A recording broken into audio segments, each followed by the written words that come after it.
السلام علیکم ناظرین، آج ہم سورہ اعلیٰ کے بارے میں جانیں گے۔ سورہ اعلیٰ کی آیات کا آغاز خدا کے نام کی تسبیح سے ہوتا ہے، جس نے تمام مخلوقات کو تخلیق کیا، اور وہ جس نے تمام تقدیریں لکھی ہیں اور ہر مخلوق کی رہنمائی کی جو اس کے لیے موزوں تھی۔ جو ہری گھاس نکالتا ہے، پھر اس کے ہریالی کے بعد اسے خشک کھونٹی بنا دیتا ہے۔ پھر اللہ تعالیٰ اپنے نبی کریم صلی اللہ علیہ وآلہ وسلم سے فرماتا ہے کہ وہ قرآن کو سمجھنے اور تلاوت کرنے میں ان کی مدد کرے گا، اس لیے وہ اسے نہیں بھولیں گے جب تک اللہ نہ چاہے، اور اس کا راستہ آسان کر دے گا۔ پھر خدا تعالیٰ اپنے رسول اللہ صلی اللہ علیہ وآلہ وسلم سے کہتا ہے کہ وہ لوگوں کو قرآن کی وہ آیات یاد دلائیں جو اس نے ان پر نازل کی ہیں، تاکہ شاید ان میں سے وہ لوگ جو ایمان لائے اور خدا کے احکام پر عمل کریں۔ جو اپنے رب سے ڈرتا ہے وہ سیکھ لے گا، اور جو بدبخت اپنے رب سے نہیں ڈرتا وہ پھر جائے گا۔ اللہ کے احکام کو نظر انداز کرنے والے آخرت کو سب سے بڑی آگ میں جلیں گے۔ پھر آیات میں کہا گیا ہے کہ جس نے اپنے آپ کو برے اخلاق سے پاک کیا، اللہ کو یاد کیا، نیک اعمال کیے اور نماز پڑھی، وہ کامیاب ہوا۔ لیکن انسان اس دنیا کے دھوکے میں آخرت کو بھول جاتے ہیں، اور جو کچھ خدا نے مومنوں کے لیے تیار کیا ہے اور اس نے دنیا میں جتنی بھی نعمتیں ہیں اس کے برابر کوئی چیز نہیں ہے جو اللہ تعالیٰ نے اہل ایمان کے لیے جنت میں تیار کی ہے، کیونکہ یہ اس دنیا سے بہت بہتر ہے۔ جس طرح ہم اس دنیا میں تھوڑی مدت کے لیے رہتے ہیں اور پھر چلے جاتے ہیں، لیکن آخرت وہ ایک ابدی جگہ ہے جس کی کوئی انتہا نہیں ہے۔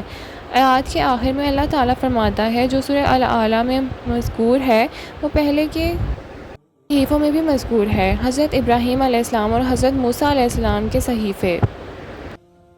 آئیے سورہ اعلیٰ کی تھوڑی تشریح دیکھتے ہیں۔ پہلی آیت میں جب اپنے سب سے بڑے رب کے نام کی تسبیح کرو نازل ہوئی تو رسول اللہ صلی اللہ علیہ وسلم نے فرمایا یہ اپنے رکوع میں کہو، اور جب اپنے رب کے نام کی تسبیح کرو نازل ہوا تو رسول اللہ صلی اللہ علیہ وسلم نے فرمایا یہ اپنے سجدوں میں کہو۔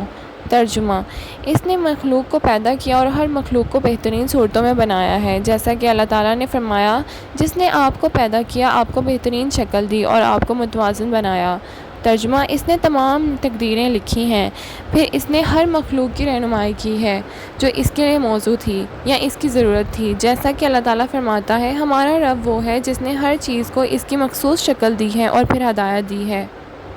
ہم آپ کو قرآن کی آیات سے جو آپ پر جبرائیل علیہ السلام کے ذریعے نازل ہوئی ہے حفظ کرائیں گے، اس لیے آپ اس میں سے کچھ بھی نہیں بھولیں گے۔ یہ اللہ تعالیٰ کی طرف سے قرآن کو ناقص ہونے سے بچنے کی ضمانت ہے، اور اللہ تعالیٰ کی طرف سے اپنے نبی کریم صلی اللہ علیہ وسلم سے قرآن کو سمجھنے اور حفظ کرنے کا وعدہ ہے، تاکہ اس میں سے کچھ بھی فراموش نہ ہو، جیسا کہ اللہ تعالیٰ ارشاد فرماتے ہیں بے شک ہم پر اس کا ذخیرہ ہے آپ کے دل میں، اور یہ کہ اس کی تلاوت کی جائے، مطلب کہ تم اسے پڑھو۔ 7ویں آیات میں اللہ تعالیٰ نے نبی کریم صلی اللہ علیہ وسلم کو جس چیز کو بھول جانا چاہا وہ دو قسم کی ہیں، سوائے اس کے کہ جس کو اللہ تعالیٰ اس کو بھولنا چاہے، جس کو وہ ہٹانا اور منسوخ کرنا چاہے۔ بھول جانا انسانی فطرت کا حصہ ہے۔ یہ بات رسول اللہ صلی اللہ علیہ وسلم کے ساتھ ایک موقع پر ہوئی تھی، اور آپ صلی اللہ علیہ وسلم نے اسی کی طرف اشارہ کرتے ہوئے فرمایا میں صرف آپ کی طرح انسان ہوں، میں بھول جاتا ہوں جیسے تم بھول جاتے ہو، اگر میں بھول جاؤں تو مجھے یاد کرا دیں۔ اس میں کوئی حرج نہیں ہے، کیونکہ اس سے اسلام کا پیغام پہنچانے کی ذمہ داری پر کوئی فرق نہیں پڑتا، جب تک کہ آیات یا بھولی ہوئی چیز یاد رہے اور رسول اللہ صلی اللہ علیہ وسلم کو جلد ہی یاد ہو جائے۔ اس کے بعد وہ یقیناً جانتا ہے جو کچھ ظاہر کیا جاتا ہے اور کیا پوشیدہ ہے۔ اس کا مطلب ہے کہ اللہ پوشیدہ اور ظاہر کو بھی جانتا ہے، اس کے لیے کچھ بھی پوشیدہ نہیں ہے۔ بے شک اگلی آیات کا ترجمہ ہے ہم تمہارے لیے نیک اعمال اور بیانات کو آسان کر دیں گے، ہم آپ کے لیے ایک ایسا قانون بنائیں گے جو آسان، برابر، سیدھا اور منصفانہ ہو، بغیر ٹیڑھی، مشکل یا مشکلات کے۔ 7ویں آیت میں مفہوم ہے وہ نصیحت جو فائدہ نہ دے، برائی کو بڑھاتی ہو یا بھلائی کو کم کرتی ہو، حکم نہیں بلکہ حرام ہے۔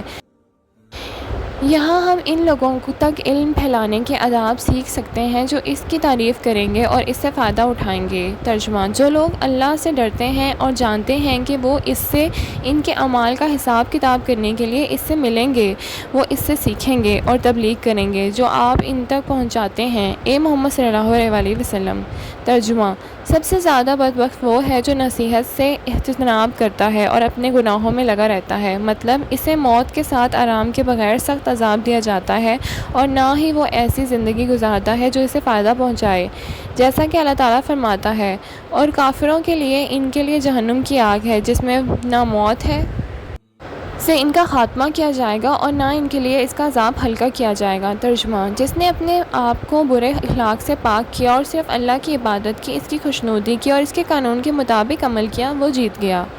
مفہوم: قرآن مجید سے پہلے نازل شدہ صحیفوں میں اس سورہ الاعلیٰ کے معنی کی تصدیق کی گئی ہے۔ بعض علماء نے کہا ہے کہ آیات 14 سے 17 تک جو کچھ ذکر کیا گیا ہے وہ قرآن سے پہلے نازل ہونے والے صحیفوں میں بھی مذکور ہے۔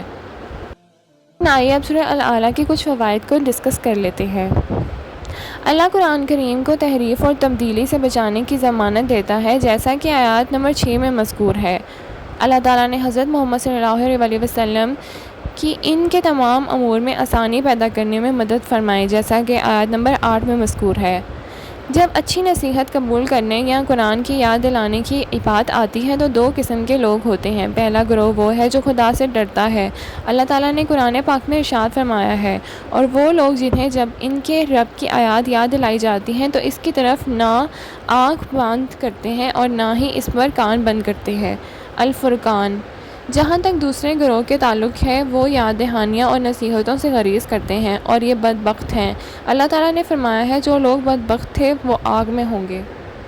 کے اخلاق اچھے ہیں اور برے اخلاق سے دور رہتے ہیں، یہ وہ لوگ ہیں جن کے لیے اللہ تعالیٰ نے دنیا اور آخرت میں سعادت اور کامیابی مقرر کی ہے۔ نماز کا وقت پر ادا کرنا۔ جب بندہ نماز پڑھتا ہے اور اس کے ستونوں فرائض اور تعظیم کو پورا کرتا ہے تو اس کا دل پاک ہوتا ہے، ایمان بڑھتا ہے، نیکیوں کی خواہش مضبوط ہوتی ہے اور برائی کا جذبہ کمزور پڑ جاتا ہے۔ اللہ تعالیٰ فرماتا ہے، بے شک حقیقی نماز بے حیائی اور برے کاموں سے روکتی ہے۔